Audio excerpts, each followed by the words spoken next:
एक लड़की भले ही शादी कर अपने ससुराल चली जाए, पर उससे अपना मायका कभी नहीं छूटता, खास करके अपना भाई। नेहा की शादी को 1 साल हो गया था। एक रोज वो अपने भाई को फोन करके कहती है, ऐसा कौन सा काम कर रहा है तू कि तुझे छुट्टी नहीं मिलती? देख, इस बार अगर तू नहीं आया ना राखी पर, तो समझ लेना तेरी बहन तुझसे कभी दोबारा बात नहीं करेगी।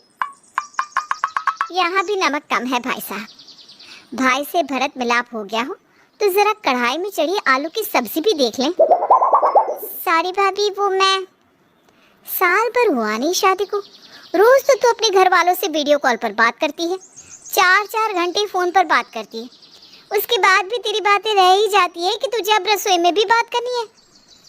ये कहकर बड़बड़ाती हुई सीमा हॉल में चली जाती है और आटा गूंथती हुई अपनी सास से कहती है, 2 महीने पहले ही तो पूरे 1 हफ्ते अपने मायके रहकर आई है, अब फिर से इसे अपना भाई याद आ रहा है।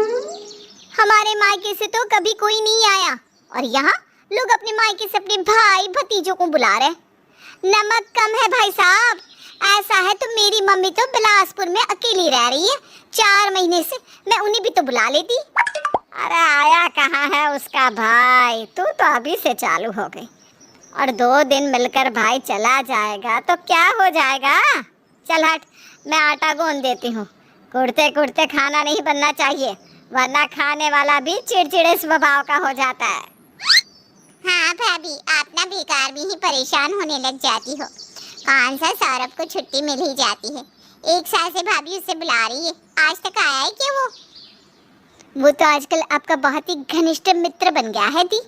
आपकी हर फोटो पर नाइस पिक लिखता है, देखा है मैंने। आप तो उसके आने से खुशी होंगी। नमक कम है भाई साहब।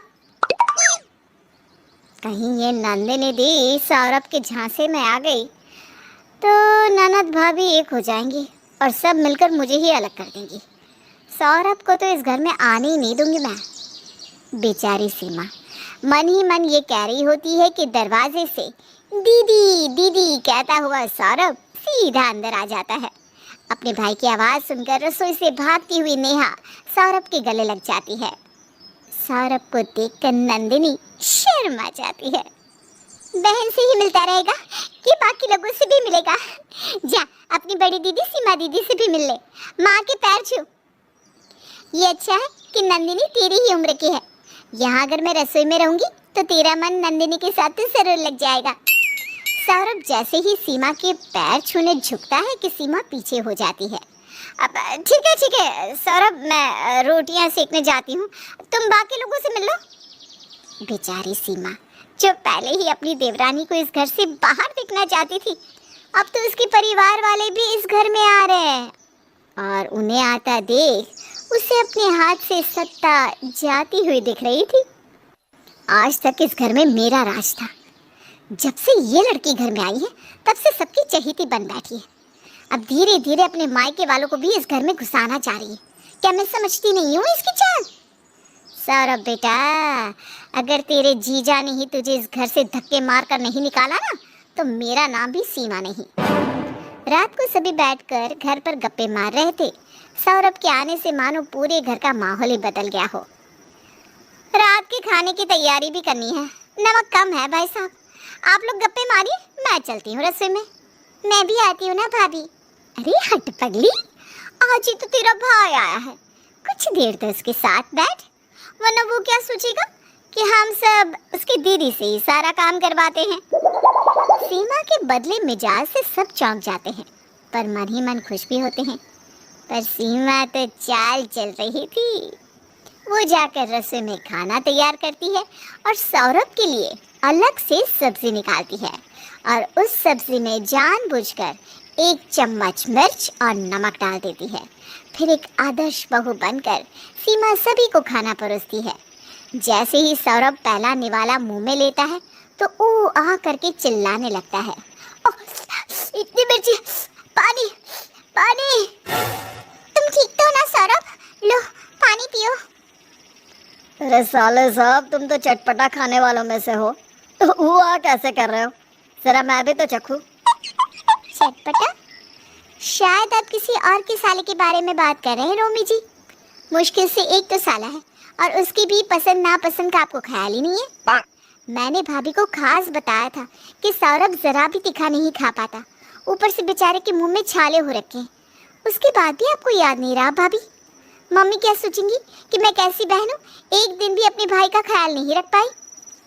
रोमी खाने को जगता है तो उसे सब कुछ बराबर लगता है, क्योंकि तीखा खाना तो बस सौरभ के लिए बना था। मौके का फायदा उठाती हुई सीमा फूट फूट कर रोने लगती है।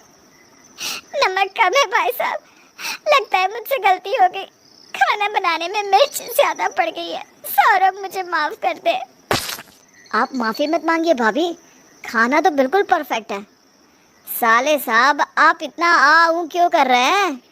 कहीं कोई और बात तो नहीं? नहीं जीजा जी, सब्जी इतनी तीखी, मैं क्या बताऊं, और नमक। नहीं सौरभ, मैंने भी टेस्ट की सब्जी, ठीक ही लगता है। शायद तुम्हारे मुंह का स्वाद बिगड़ा हुआ होगा। तुम पानी पियो, मैं तुम्हारे लिए कुछ और बना लाती हूँ। नंदिनी के साथ सौरभ और नेहा रसोई में चले जाते हैं। आज तक मेरे हाथ से खाना बनाते वक्त ऐसी भूल कभी नहीं हुई। कितनी बड़ी भूल हो गई मुझसे, लगता है मेरे हाथ का स्वाद ही चला गया है। बिन बात की कितनी खरी खुटी सुना गई नेहा मुझे। आज तक जब मैं भारी गर्मी में खाना बनाती थी तो किसी ने दो अच्छे बोल नहीं कहे, और आज एक गलती पर नमक कम है भाई साहब। क्या भाभी, आप भी ना, आज तक हम आपके ही हाथ का बना खाना खाते आ रहे हैं, हम कुछ नहीं भूले हैं भाभी। और साले साहब और नेहा की बातों को आप इग्नोर कीजिए, मैं नेहा से रात में बात करता हूँ।